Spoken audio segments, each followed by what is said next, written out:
Welcome to my YouTube channel గంజి అమరేందర్. ఈ వీడియోలో రెండవ అధ్యాయం సమితుల గురించి డిస్కషన్ చేయబోతున్నాం. సమితులు అనగానే మనకు గుర్తొచ్చే శాస్త్రవేత్త పేరు జర్మనీ శాస్త్రజ్ఞుడు జార్జ్ కాంటర్. అతడు తన గణితవాదంలో సమితి వాదాన్ని అభివృద్ధిపరిచాడు. ఇప్పుడు కొన్ని సంఖ్యా సమూహాలని పరిశీలిద్దాం. n is equal 1 2 3 4 dash dash. ఇదేంటి? సహజ సంఖ్యా సమూహము అంటాము. w is equal 0 1 2 3 4 dash dash. దీన్ని పూర్ణాంకాల సమూహము అంటాము. i లేదా z, దీన్ని 0 ± 1 ± 2 ± 3 ఈ విధంగా తీసుకున్న దాన్ని పూర్ణ సంఖ్యల సమూహము. తర్వాత అకర్ణీయ సంఖ్యల సమూహం ఉంటుంది, వాస్తవ సంఖ్యల సమూహం కూడా తీసుకోవచ్చు. అంటే సమితి అంటే ఒకే లక్షణము లేదా ఒకే సామాన్య ధర్మాన్ని పాటించే అన్నిటిని ఒక సమూహంగా తీసుకోవడం, దాన్ని సమితిగా అంటాం. అయితే ఒక సమూహంగా తీసుకుంటాం. మరి అసలు సమితి నిర్వచనం ఏంది? ఇందులో దాన్ని చూసే ముందు ఇక్కడ చూసినట్లయితే ఏముంది? n is equal 1 2 3 4 dash dash. ఇవన్నీ కూడా ఏమున్నాయి? ఒకే సామాన్య ధర్మాన్ని కలిగి ఉన్నాయి. w is equal 0 1 2 3 4 dash dash. ఇది పూర్ణాంకాల సమూహము, ఇది పూర్ణ సంఖ్యల సమూహము, ఇది సహజ సంఖ్యల సమూహము. ఇప్పుడు సమితి నిర్వచనాన్ని చూద్దాం. సమితి అనేది ఒక సునిర్వచిత వస్తువుల సముదాయము. ఒక సమితిలోని వస్తువులను మూలకములు అంటారు. అంటే సమితి అనేది ఏంటి? ఒక సునిర్వచిత వస్తువుల సముదాయము. అంటే ఇక్కడ వస్తువుల అని ఇవ్వబడింది. అంటే వస్తువులు ఏం కావచ్చు అంటే అందులో ఉండే అన్నీ కూడా ఒక లక్షణాన్ని కానీ ఒక సామాన్య ధర్మాన్ని కానీ పాటిస్తాయని. ఇక్కడ వస్తువులు సునిర్వచిత అంటే అది వస్తువులు అంటే వస్తువులుగా ఏముండొచ్చు? వస్తువులుగా సునిర్వచిత వస్తువుల సముదాయము అన్నాం. అంటే ఏముంటాయి? అంకెలు ఉండొచ్చు, లేదంటే ఆంగ్ల వర్ణమాలలోని అక్షరము, ఇంకా ఒక మనిషి. చూడండి, సమితి అనేది ఒక సునిర్వచిత వస్తువుల సముదాయము. అంటే ఒక లక్షణాన్ని, సముదాయం అంటే ఒక సమూహము అంటే ఒక లక్షణాన్ని, ఒక సామాన్య ధర్మాన్ని పాటించే వస్తువులు అంటే ఏంటి? అంటే అంకెలు కావచ్చు, లేదంటే ఆంగ్ల వర్ణమాలను అక్షరములు కావచ్చు, ఒక మనిషి. అంటే ఇవి ఏవైనా కూడా ఒక సమూహంగా ఉండడాన్ని మనము సమితి అంటాము. ఈ సమితిలోని వస్తువులను మరి ఒకవేళ ఈ సమితిలో తీసుకున్న ఈ వస్తువులను ఏమంటామంటే మూలకములు అంటాము, ఎలిమెంట్స్ అంటాము. సమితిలోని మూలకాలను ఇలా అంటే కర్లీ బ్రాకెట్ అంటాము. ఈ బ్రాకెట్ లో రాస్తాము. అయితే మూలకాలను ఎలా రాయాలంటే కామాతో సపరేట్ చేస్తూ వీటి మధ్యలో మూలకాలని రాయడం జరుగుతుంది. అంటే మరొకసారి చెప్తాం. సమితి అనేది ఒక సునిర్వచిత వస్తువుల సముదాయము.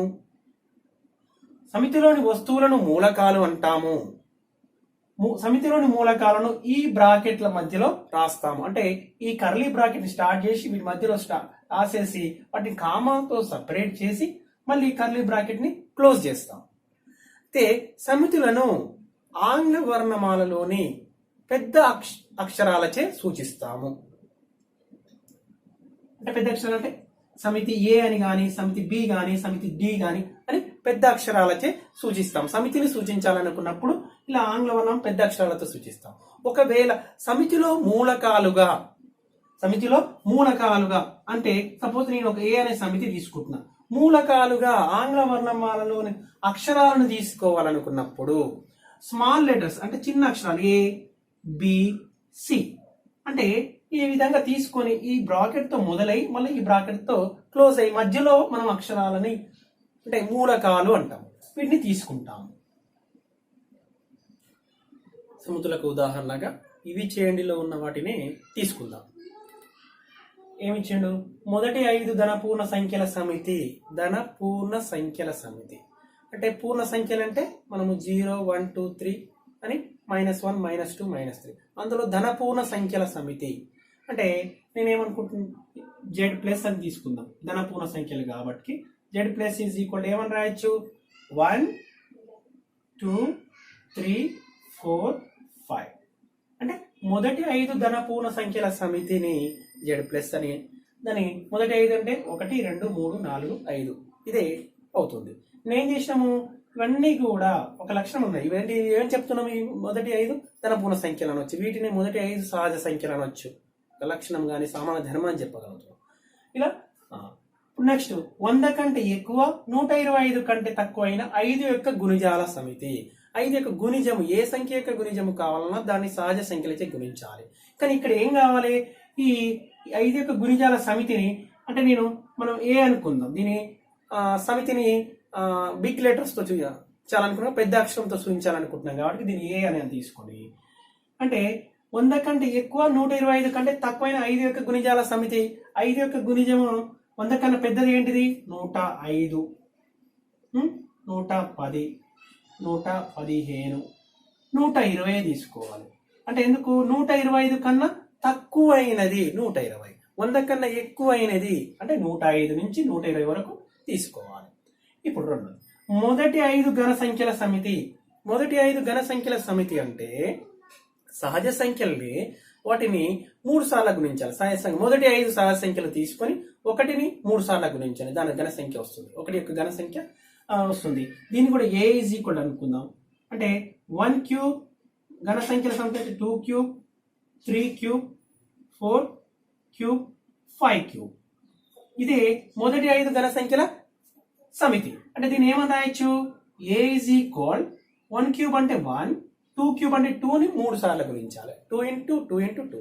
అంటే 8 వస్తుంది తర్వాత 3 క్యూబ్ అంటే 27 4 క్యూబ్ అంటే 64 5 క్యూబ్ అంటే 125 అంటే ఇవన్నీ కూడా ఏమవుతాయి సమితులకు ఉదాహరణ అవుతున్నాయి ఇవి చేయడీలో ఇవ్వడం జరిగింది కాబట్టి వాటినే తీసుకున్నాం రామానుజన్ సంఖ్యలోని అంకెల సమితి మరి రామానుజన్ సంఖ్య ఏందో తెలవాలి రామానుజన్ సంఖ్య ఏంటిది 1729 అంటే ఇప్పుడు ఏ ఈజ్ ఈక్వల్ టు ఏం చేయాలి సమితిలో మూలకాలు ఎలా ఉంటాయని చెప్పినాము నెంబర్స్ అయినా ఉండొచ్చు అంకెలైనా ఉండొచ్చు అక్షరాలు ఉండొచ్చు మనుషులైనా ఉండొచ్చు అంటే ఇవి ఎలా ఉండాలి మూలకాలు అనేవి కామాస్ చే సపరేట్ చేయబడి ఉండాలి మూలకాలు అంటే 1729 1 కామా 7 కామా 2 కామా 9 అంటే దీనే మనం ఆర్డర్ ఎలా రాసినా ఏం లేదు 1 2 7 9 ఏ ఈజ్ ఈక్వల్ టు 1 2 7 9 నెంబర్ రాసేటప్పుడు మాత్రం 1729 రామానుజన్ నెంబర్ అంటేనేమో 1729 ఇక్కడ సమితి ఈ రెండు కూడా సమానమే సమితి రాసే విధానాన్ని బట్టి దాన్ని సమితులని రెండు విధాలుగా రాస్తాము ఒకటి రోస్టర్ రూపము దాన్ని జాబితా రూపం అంటాము రెండవది సెట్ బిల్డర్ ఫామ్ ఇది ఇప్పుడు అందులో మొదటిది రోస్టర్ రూపం గురించి చూద్దాం సమితి రోస్టర్ రూపం ఎలా ఉంటుందో మనం ఇంతకుముందుకు ఇవి చేయండిలో ఇచ్చిన వాటిని అంటే 100 కంటే 5 యొక్క గుణిజం 100 కంటే ఎక్కువ 125 కంటే తక్కువ అని ఇచ్చినప్పుడు మనం ఏమైతే రాసినామో 105 110 115 120 అని రాసి వాటి మధ్యలో కామాతో సపరేట్ పెట్టి ఇటువైపు కర్లీ బ్రాకెట్తో స్టార్ట్ అయ్యి కర్లీ బ్రాకెట్తో ముగించినాం కదా అదే రోస్టర్ రూపం అన్నమాట ఇంతకుముందు రాసిన 5 ఇవి చైన్లో ఉన్నాయని కూడా మనం రోస్టర్ రూపంలో ఆల్రెడీ రాసాము ఇప్పుడు ఒకసారి మళ్ళీ దాని గురించి డిస్కస్ చేద్దాం రోస్టర్ రూపంలో అంటే ఎలా అంటే ఇచ్చిన ఒక క్వశ్చన్ ఇచ్చిండు క్యూ అనేది కనీసం 2 భుజాలు సమానంగా గల చతుర్భుజాల సమితిని రాయమని అనుకోండి దీన్ని రోస్టర్ రూపంలో రాయాలి అంటే వాటిని ఏవైతే చతుర్భుజాలు 2 భుజాలు సమానంగా గల చతుర్భుజాలన్నిటినీ కూడా ఇందులో మూలకాలుగా తీసుకొని వాటిని కామాస్తో సపరేట్ చేసి అంటే కర్లీ బ్రాకెట్స్ తో స్టార్ట్ అయ్యి మొదలై చతురస్రములో కనీసం 2 భుజాలు సమానంగా ఉంటాయి 4 భుజాలు సమానంగా ఉంటాయి కాబట్టి ఇది ఒక మూలకంగా వస్తుంది చతురస్రం అనేది ఈ సమితిలో క్యూ అనే సమితిలో కండిషన్ ఏంది ఇక్కడ సామాన్య లక్షణము అంటే ఏమని నిర్వచించాడు అన్నట్టు సునిర్వచిత వస్తువుల సముదాయం అన్నాడు కదా అంటే 2 భుజాలు సమానంగా గల చతుర్భుజాలని చతుర్భుజాలు అనేవి ఇక్కడ వస్తువులు అనమాట అవి ఎలాంటివి ఏ విధంగా నిర్వచించండు 2 భుజాలు సమానంగా ఉండాలి కనీసం 2 భుజాలు సమానంగా అంటే 4 సమానంగా ఉంటాయి కాబట్టి చతురస్రం వస్తుంది ఇందులో మూలకంగా దీర్ఘ చతురస్రం వస్తుంది సమచతుర్భుజం రాంబస్ వస్తుంది సమాంతర చతుర్భుజం వస్తుంది పతంగి వస్తుంది, సమద్వి భావ త్రిభుజం. ఇవన్నిటిని ఈ విధంగా జాబితా రూపంలో అంటే మూలకాలని రాసి వాటి మధ్య కామాస్తే సపరేట్ చేస్తూ ఈ విధంగా రాసే రూపాన్నే రోస్టర్ రూపం అంటాము. దీన్నే జాబితా రూపము అని అంటాము. ఇంకొక ఉదాహరణ చూద్దాం. మొదటి 5 ప్రధాన సంఖ్యల సమితి అని ఈ విధంగా ఇచ్చిండు. దీన్ని ఇచ్చినప్పుడు ఏం చేయాలి? మొదటి 5 ప్రధాన సంఖ్యల సమితి రాయాలనుకున్నప్పుడు మనకు ప్రధాన సంఖ్యలు ఏందో తెలవాలి. అంటే వాటిని ఏం చేయాలి? కర్లీ బ్రాకెట్ ఏతో సమితిని ఏతో సూచిస్తాం అంటే క్యాపిటల్ లెటర్స్ తో సూచిస్తాం. అంటే నేను ఏ అయితే ఏ మీ ఇష్టంలో తీసుకోవచ్చు. ఏ అనుకుంటున్నా ఈజ్ ఈక్వల్ టు మొదటి 5 ప్రధాన సంఖ్యల సమితి అంటే మొదటి ప్రధాన సంఖ్య అనగానే 2, 3, 5, 7, 11. అంటే ఈ సమితులు అనే చాప్టర్ రావాలంటే మీకు ప్రధాన సంఖ్యలు అంటే ఏందో తెలవాలి, సంయుక్త సంఖ్యలు అంటే ఏందో తెలవాలి, ట్విన్ ప్రైమ్స్ అంటే ఏందో తెలవాలి, కొన్ని రియల్ నెంబర్స్ లో నేర్చుకున్న అంశాలన్నిటినీ కూడా అవన్నీ కూడా మనం ఒకసారి గుర్తు చేసుకోవాలి. ఇక్కడ మొదటి ప్రధాన సంఖ్యల సమితి అనగానే ఇక్కడ మూలకాలుగా ఏమొచ్చినాయి? అంకెలు వచ్చినాయి. అంకెలు అంటే ఈ అంకెలు ఏం చేయాలి? కామాస్తో సపరేట్ చేసి 2, 3, 5, 7, 11 ఈ విధంగా జాబితా రూపం అంటే ఒక రాస్తున్నాం కాబట్టి దీని రోస్టర్ రూపం అని అంటాము, దీని జాబితా రూపం అంటాం. సమితి యొక్క రోస్టర్ రూపము, సమితి యొక్క జాబితా రూపము. ఇప్పుడు ఇందులోనే ఏదైనా ఒక మూలకం చెందుతుంది ఈ సమితి అనే సమితి తీసుకుందాం. ఒక మూలకం చెందితే ఏమంటాము? ఆ మూలకం ఈ సమితిలో ఉంటే ఏమంటాము? చెందుతుంది అంటేనేమో బిలాంగ్స్ టు అని, చెందట్లేదు అంటే ఆ మూలకం మన ఇందులో లేదు అనుకున్నట్లయితే ఏంటి? డస్ నాట్ బిలాంగ్స్ టు అనాలి. అంటే బిలాంగ్స్ టు చెందితేనేమనాలి? చెందితే సమితికి చెందితే బిలాంగ్స్ టు అంటే చెందితే బిలాంగ్స్ టు చెందితే ఒక మూలకము సమితికి చెందితే బిలాంగ్స్ టు అని ఈ విధంగా చూడండి. ఈ విధంగా చెందితే ఈ విధంగా రాస్తాం. దీన్ని బిలాంగ్స్ టు అని చదవాలి. చెందితే బిలాంగ్స్ టు అని చదవాలి. దీన్ని బిలాంగ్స్ టు అని చదవాలి. అంటే ఉదాహరణ చూద్దాం. 2 అనేది బిలాంగ్స్ టు సమితి ఏ అనే సమితికి చెందుతుంది కదా, కాబట్టి 2 బిలాంగ్స్ టు ఏ అనాలి. ఈ సమితిలో ఉన్న మూలకం తీసుకుని అది ఉంటేనేమో నేను ఒక మూలకం తీసుకుంటున్నా అంటే ఒక అంకె తీసుకుంటున్నా, అది ఉంటే దీని ఏలో ఉంటేనేమో బిలాంగ్స్ టు అనాలి. ఇప్పుడు 5 అనేది కూడా బిలాంగ్స్ టు ఈ సమితిలో ఉంటుంది కాబట్టి 5 బిలాంగ్స్ టు ఏ అనాలి. 7 అనేది కూడా ఇందులో ఉంటుంది. 7 బిలాంగ్స్ టు ద సమితి ఏ. Next 11 belongs to A. అంటే చెందితే ఇందులో ఉన్న సమితి మూలకం అనేది ఇందులో ఉన్నట్లయితేనే బిలాంగ్స్ టు అని రాయాలి. లేకుంటే ఏమో చూద్దాం. సమితికి చెందనట్లయితే ఇప్పుడు ఏంటి? సమితికి చెందనట్లయితే ఏమంటాం చూద్దాం. చెందనట్లయితే 2 కాన్సెప్ట్లు. సమితికి చెందనట్లయితే ఇదే బిలాంగ్స్ టు సింబల్ రాసి డస్ నాట్ బిలాంగ్స్ ఈ విధంగా రాయాలి. అంటే దీని ఏమని చదవాలి? డస్ నాట్ బిలాంగ్స్ టు అని చదవాలి. డస్ నాట్ బిలాంగ్స్ టు అని చదువుతాం. అంటే అది ఆ సమితికి చెందదు. చూడండి, ఇప్పుడు నేను 4 అని తీసుకున్నా. 4 అనేది ఏ అనే సమితికి చెందుతుందా? ఏ అనే సమితిలో ఉంటుందా? 4 అనేది ఇది ఏంటి? మొదటి 5 ప్రధానాంకాల సమితి. మొదటి 5 ప్రధానాంకాల సమితిలో 4 ఉంటుందా? ఉండదు. అందుకే మనం ఏమనాలి? 4 డస్ నాట్ బిలాంగ్స్ టు ఏ. ఇంకొకటి ఇందులో లేనిది తీసుకుందాం. 1 అని తీసుకుందాం. 1 అనేది ఉంటుందా? 1 does not belongs to A. 6 does not belongs to A. అంటే సమితి ఏ.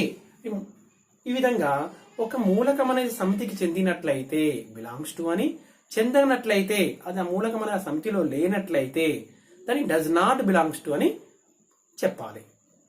ఇప్పుడు సమితి నిర్మాణ రూపం ఎలా ఉంటుందో చూద్దాం. ఒక సమితిని దానిలోని మూలకాలను సామాన్య ధర్మంతో వ్యక్తపరిస్తే, ఆ మూలకాల యొక్క సామాన్య ధర్మం ఉంటుందని చెప్పినాం కదా, ఆ వ్యక్తపరిస్తే అది నిర్మాణ రూపంలో ఉన్నదని అంటాము. అంటే ఈ విధంగా చెబితే అర్థం కాలేదు. అంటే మూలకాలు అనేవి సమితిలో ఏమన్నాము? సునిర్వచిత వస్తువుల సముదాయము అన్నాము. అంటే అవి ఒక కామన్ గా ఒక ధర్మాన్ని పాటిస్తాయి, ఒక లక్షణాన్ని కలిగి ఉంటాయి. కాబట్టి ఆ లక్షణం ఆధారంగా మనము చెప్పితే, అంటే ఆ మూలకం ఏందో డైరెక్ట్ చెప్పకుండా దాని లక్షణం ఆధారంగా జనరలైజ్ గా చేసి చెప్తాం అనమాట. ఇందులో ఒక ఉదాహరణతో చూస్తే అర్థమవుతుంది మీకు.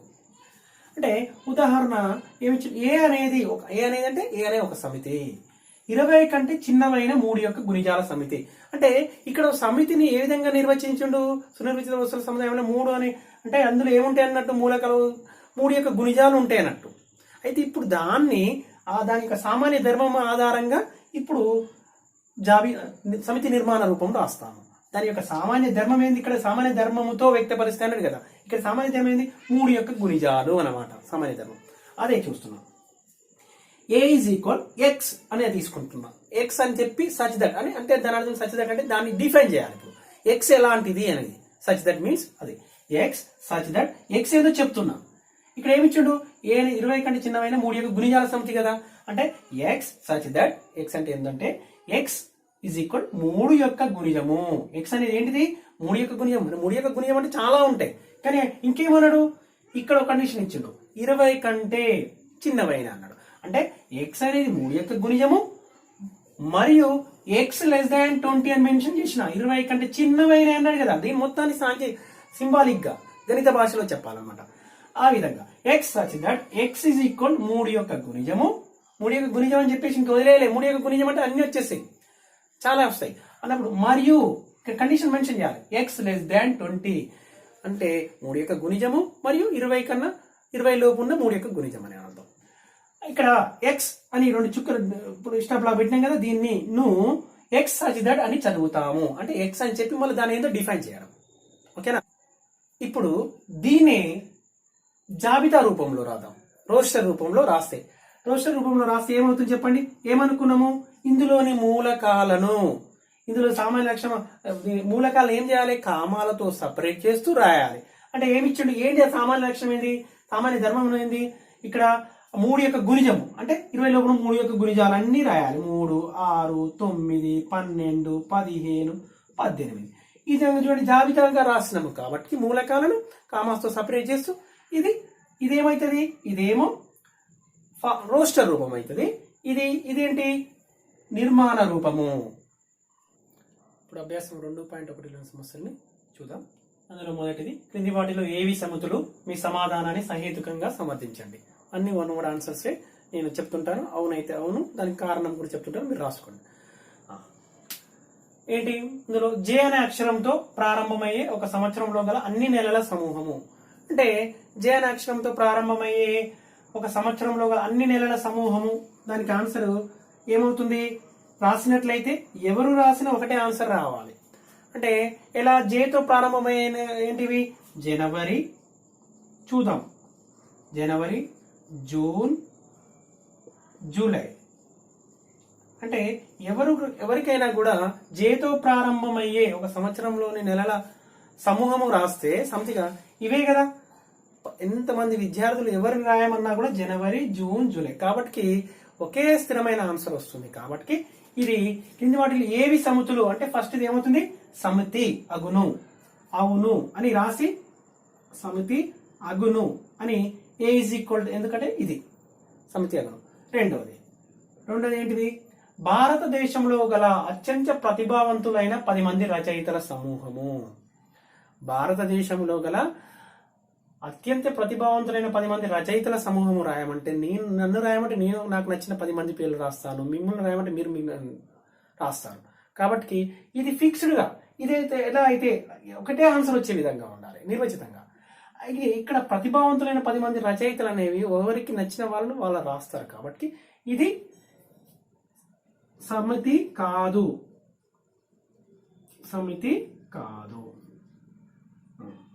సమితి అనేది కాదు. అంటే ఎవరి అభిప్రాయం ప్రకారం రీజన్ ఏంది? ఎవరి దృష్టిలో వాళ్ళకు నచ్చిన వాళ్ళు వేరువేరుగా ఉంటారు. ప్రతి ఒక్కరికి ఒకరే నచ్చాలని ఏమీ లేదు. మూడోది, ప్రపంచంలో గల 11 మంది బాగా క్రికెట్ ఆడేటటువంటి బ్యాట్స్మెన్ల టీము. బాగా క్రికెట్ ఆడే టీము అంట. అంటే ఇది కూడా సమితి కాదు. ఇక్కడ కులమానం ఏమీ లేదు. బాగా అంటే ఒక రోజు బాగా ఆడుతారు, ఇంకొక రోజు బాగా ఆడరు. అంటే ఒక్కొక్కరికి మనము 11 మంది బాగా క్రికెట్ ఆడేటువంటి బ్యాట్స్మెన్ల టీం అనే దాన్ని ఖచ్చితంగా వీలే అని మనం ఖచ్చితంగా చెప్పలేము. అది కూడా సమితి కాదు. నీ తరగతిలో గల అందరు బాలుల సమూహం. నీ తరగతిలో అంటే నీ తరగతిలో నువ్వు ఏ తరగతి అవుతున్నావు? 10వ తరగతిలో గల. అంటే నువ్వు బాలుల సమూహం రాయమంటే ఎవరు రాస్తావు? మీ తరగతిలో ఉన్న వాళ్ళందరి పేర్లు రాస్తావు. ఇంకొక అతను రాయమన్నా కూడా అవే పేర్లు రాస్తాడు. కాబట్టి ఇదేంటి సమితి అవుతుంది. ఆన్సర్ అనేది ఒకటి ఫిక్స్, సమితి అగును. ఫిఫ్త్ది ఇంకోటి ఏంటి, అన్ని సరిపూర్ణ సంఖ్యల సముదాయము. ఇది కూడా అన్ని సరిపూర్ణ సంఖ్యల సముదాయం. సరిపూర్ణ సంఖ్యలు అంటే ఇది 2, 4, 6 ఈ సరిపూర్ణ సంఖ్యల సముదాయం అన్నప్పుడు కూడా ఇది కూడా సమితి అగును. ఒకటే ఆన్సర్ రావాలి అంటే చెప్పలేకపోవడము, వివిధ రకాల ఆన్సర్లు రావడం అనేది ఉండడం వల్ల అవి సమితులు కావు. ఇది 2.1 మొదటి సమస్య. రెండవ సమస్యను చూద్దాం. ఏమి ఇచ్చాడు, a = 0, 2, 4, 6, b = 3, 5, 7, c = p, q, r అయిన క్రింది ఖాళీలో బిలాంగ్స్ టు, మనం ఇంతకుముందు చెప్పుకున్నాం ఈ సింబల్ ని బిలాంగ్స్ టు అని, ఇది నాట్ బిలాంగ్స్ టు, సరైన గుర్తును పూరించండి. అంటే 3 సమితులు ఇచ్చిండు. a = అనే ఒక సమితి ఇచ్చిండు, b = అనే ఒక సమితి ఇచ్చిండు, c = 3 సమితులు ఇచ్చి కింద కొన్ని ఈ సింబల్ ఉపయోగించమన్నాడు. అంటే బిలాంగ్స్ టు అంటే ఇది ఆ మూలకం అనేది ఆ సమితికి చెందితేనేమో బిలాంగ్స్ అని చెప్పి ఉంచాలి. ఒకవేళ ఆ మూలకం అనేది ఆ సమితికి చెందలేదు, ఉండదు అనుకోండి, నాట్ బిలాంగ్స్ టు అనాలి. చూద్దాం ఇప్పుడు. చూద్దాం, 0 ఈ రెండింటి మధ్యలో బిలాంగ్స్ టు పెడదామా, నాట్ బిలాంగ్స్ టు పెడదామా? అంటే 0 అనేది ఏ అనే సమితిలో ఉందా లేదా? 0 అనేది ఏ అనే సమితిలో ఉంది కాబట్టి ఏమి ఉంచుతున్నా, ఈ రెండింటి మధ్యలో బిలాంగ్స్ టు అని పెడుతున్నాను. తర్వాత రెండవది 3 అనేది సి అనే సమితిలో ఉందా? సి అనే సమితిలో ఏమున్నాయి మూలకాలుగా? చిన్న అక్షరాలు ఉన్నాయి, ఆంగ్ల వర్ణమాలలో చిన్న అక్షరాలు p, q, r ఉన్నాయి. కానీ 3 అనేది సి అనే సమితిలో ఉందా? లేదు, చెందదు. కాబట్టి దాన్ని ఏమని రాయాలి? నాట్ బిలాంగ్స్ టు అనాలి. నెక్స్ట్ 4 మరి b కి మధ్యలో ఏం 4 అనే సమితిని చూడండి, 3, 5, 7 ఉంది. మరి 4 అనేది b అనే సమితికి చెందదు, లేదు 4 అనేది, కాబట్టి నాట్ బిలాంగ్స్ టు అని రాయాలి.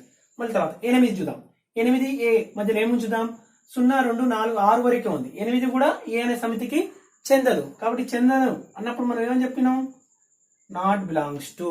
అంటే నెక్స్ట్ పి సి అనే సమితికి మధ్యలో ఏమి ఉంచుతాం? పి అనేది is an element of C అనే సమితిలో ఉంది పి అనేది, కాబట్టి బిలాంగ్స్ టు, చెందుతుంది. 7 కి బి కి మధ్యలో 7 అనేది ఉందా? బి అనే సమితిలో ఉంది కాబట్టి బిలాంగ్స్ టు. ఉంటేనేమో బిలాంగ్స్ టు ఆ సమితికి, ఇక్కడ ఉన్నది ఇక్కడ చూసుకోవాలి, ఇది ఇక్కడ ఉంది కాబట్టి బిలాంగ్స్ టు, లేకుంటే నాట్ బిలాంగ్స్ టు. ఇప్పుడు మూడవ సమస్యని, కింది వాక్యాలను గుర్తులను ఉపయోగించి వ్యక్తపరచండి. అంటే సెంటెన్స్ రూపంలో ఉంది కదా, దాన్ని గుర్తులను ఉపయోగించి బిలాంగ్స్ టు అయితేనేమో belongs to, not belongs to అయితే నాట్ బిలాంగ్స్ టు. ఎక్స్ అనే మూలకము మొదటిది, ఇందులో ఏకు చెందదు.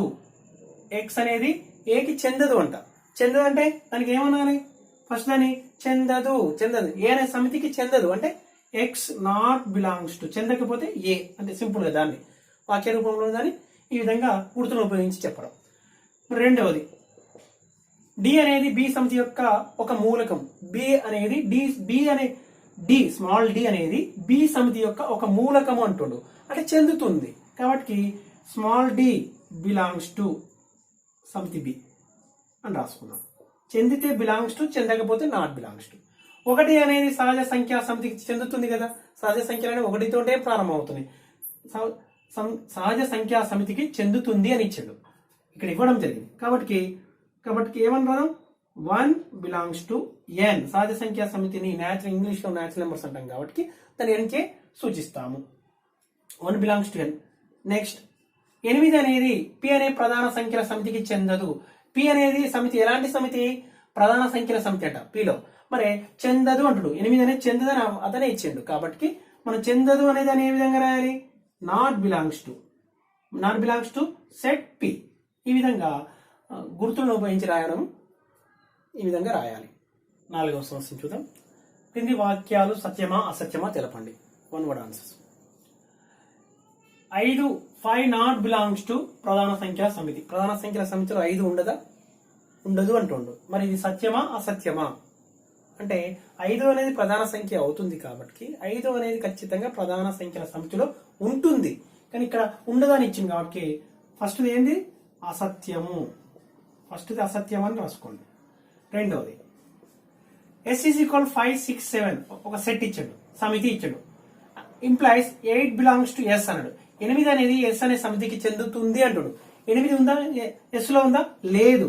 కానీ ఇదేంటిది? ఇది కూడా అసత్యమే. మూడోది -5 not belongs to W. -5 not belongs to W. W అంటే ఏంటి? Whole numbers 0 1 2 3 4 dash. అంటే -5 అనేది ఇందులో ఉందా? లేదు. కరెక్టే చెప్పిండు. -5 నాట్ బిలాంగ్స్ టు డబ్ల్యూ అంటే డబ్ల్యూ అనే సమితి పూర్ణాంకాల సమితి కాబట్టి ఇది ఒక్కటి మాత్రమే కరెక్ట్ చెప్పిండు, సత్యము. నాలుగోది 8/11 బిలాంగ్స్ టు జెడ్ అన్నాడు. 8/11 బిలాంగ్స్ టు జెడ్ అంటే జెడ్ లో ఎలా ఉంటాయి? -3 -2 -1 0 1 2 3 ఇవి పూర్ణ సంఖ్యల సమితి ఈ విధంగా ఉంటాయి. కానీ 8/11 బిలాంగ్స్ టు జెడ్ అంటుండు. ఇది కూడా అసత్యమే. 8/11 అని ఏంటిది? అకర్ణీయ సంఖ్య, కానీ అది పూర్ణ సంఖ్య కాదు. ఇది అసత్యము. 5వ సమస్యని చూద్దాం.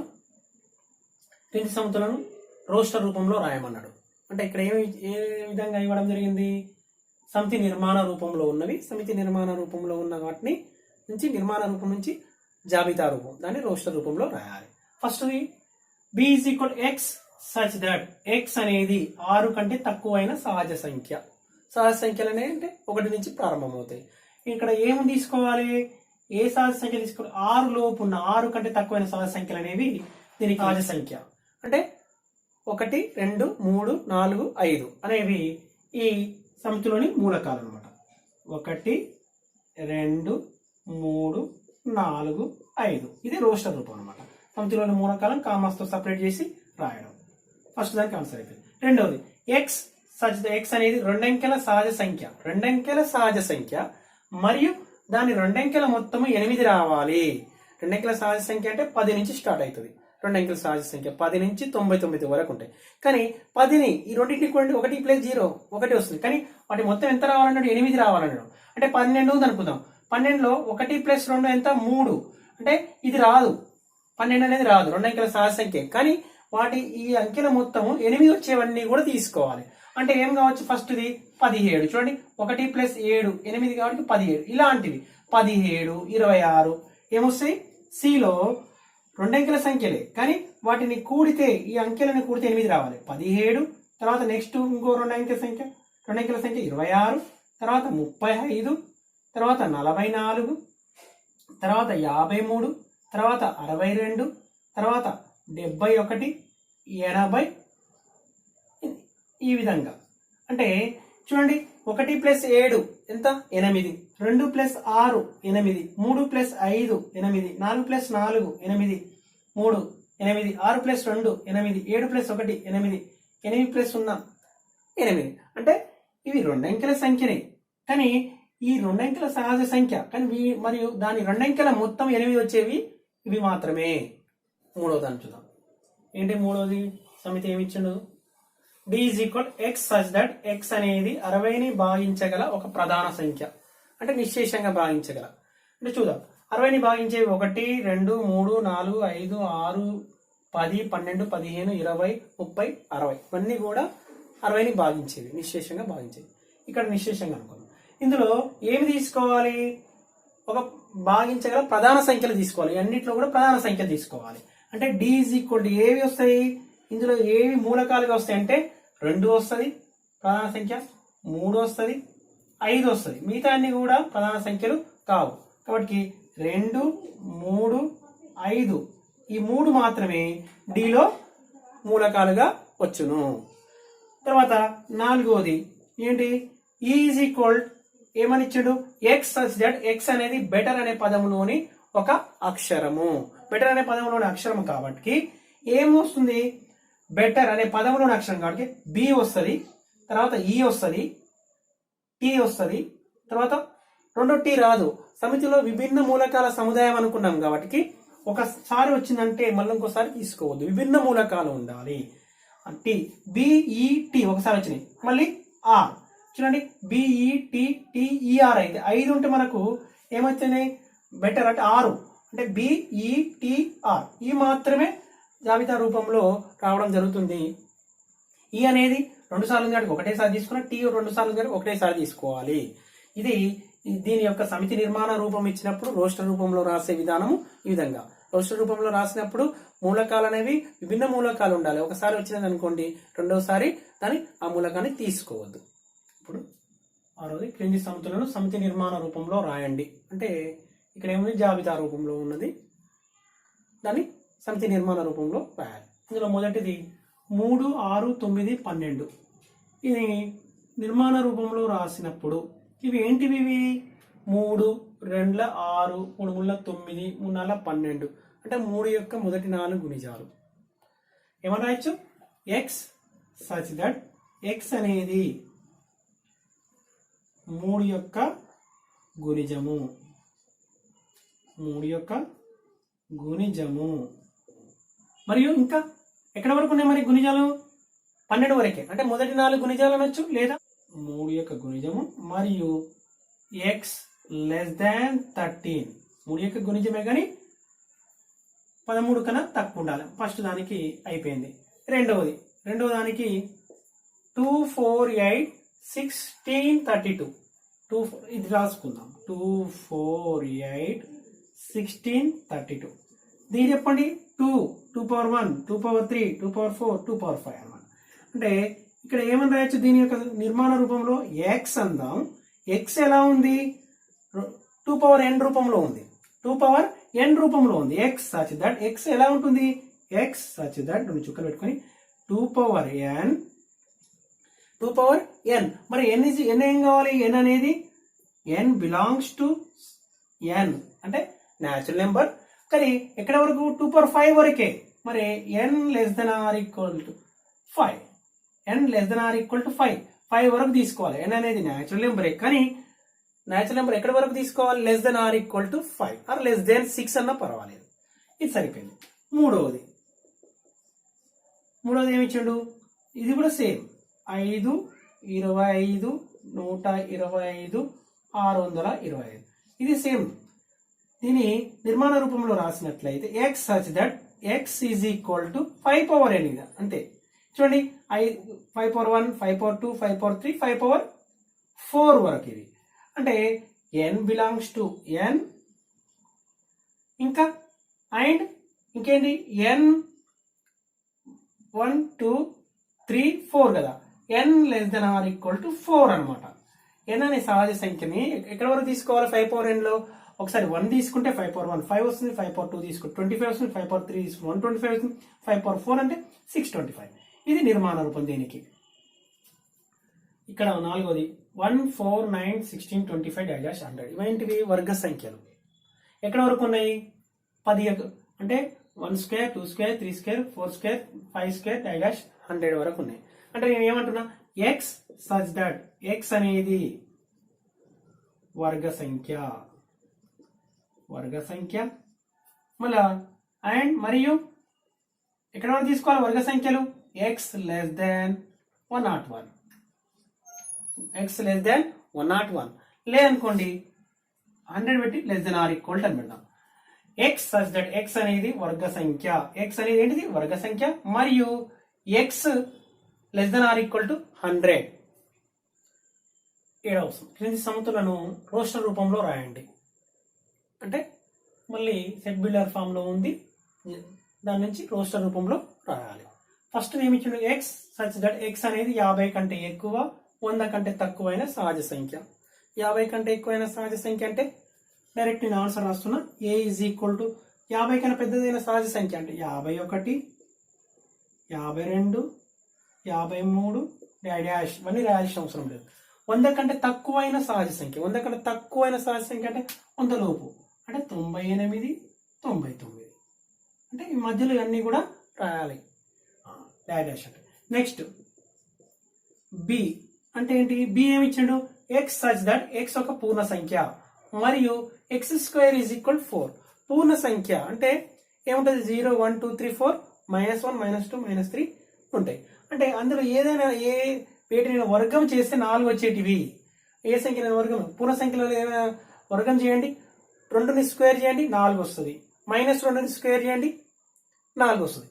అంటే ఎక్స్ సచ్ దట్ ఎక్స్ ఒక పూర్ణ సంఖ్య మరియు ఎక్స్ స్క్వేర్ ఈజ్ ఈక్వల్ 4 అన్నది కాబట్టి ఇక్కడ ఏం రావడానికి అవకాశం? -2, +2. ఓకేనా, ఇది పూర్ణ సంఖ్య అన్నది కాబట్టి -2, +2 వస్తుంది. అంటే -2 కూడా పూర్ణ సంఖ్యనే, +2 పూర్ణ సంఖ్య. ఇప్పుడు -2² 4, ఈ కండిషన్ సాటిస్ఫై చేయాలి. +2 4 ఒకవేళ, కాబట్టి -2, అనేవి ఇందులో మూలకాలుగా వచ్చినాయి. ఒకవేళ ఇక్కడ పూర్ణ సంఖ్య బదులు పూర్ణాంకం అని అనుకోండి, ఇదే కండిషన్ నుంచి పూర్ణాంకం అన్నప్పుడు ఓన్లీ 2 వస్తుంది. పూర్ణాంకం అన్న సహజ సంఖ్యను ఓన్లీ 2 తీసుకోవాలి. ఇప్పుడు మూడోది x such that d is equal, ఏమిచ్చిండు సమితి, x such that x అనేది లోయల్ అనే పదంలోనే ఒక అక్షరం. లోయల్ అనే పదంలోనే ఒక అక్షరం అంటే LOY మనము మూలకాలుగా రాసేటప్పుడు పదములో వాటిని ఏమని రాసుకున్నాము, చిన్న అక్షరాలను తీసుకోవాలి కాబట్టి నేను స్మాల్ లెటర్స్ రాస్తున్నా. మరిన్న మూలకాల సముదాయం కాబట్టి సమితి అంటేనే L అనేది 2 సార్లు తీసుకోము, ఒకసారి LOYA. ఇప్పుడు చివరిది 2.1లో రోస్టర్ రూపం నుండి సమితి నిర్మాణ రూపానికి జతపరచండి. ఇటువైపు ఏమో రోస్టర్ రూపం ఉంది, ఇటువైపు సమితి నిర్మాణ రూపం. దీనికి సంబంధించిన సమితి నిర్మాణ రూపం ఎక్కడ ఉందో దానికి మనం జతపరచాలి. చూద్దాం. 1 2 3 6 ఇవ్వబడింది. 2 3 అని రోస్టర్ రూపం ఇవ్వబడింది. MATHEICS అంటే మ్యాథమెటిక్స్. 1 3 5 7 9 ఇవ్వబడింది. ఇవి ఒకసారి ఇప్పుడు ఇక్కడ ఉన్న ఇవేమి ఇవ్వబడిందో ఒకసారి చదువుదాం. x such that x అనేది ప్రధాన సంఖ్య మరియు 6ను భాగిస్తుంది. x such that x అనేది ప్రధాన సంఖ్య మరియు 6ను భాగించేవి అంటే 6 లోపు ఉండే 6ను భాగించేవి అంటే 6ను భాగించేవి ఏంది 1 2 3 6. ఇందులో ప్రధాన సంఖ్యలు ఏంది 2 3. ఇక్కడ ఏమైనా 2 3 అనే సమితులు ఉన్నది కాబట్టి దీనికి మ్యాచ్ చేద్దాం, జతపరచాలి. ఇప్పుడు బిని చూద్దాం. x such that x అనేది 10 కంటే తక్కువైన బేసి సహజ సంఖ్య.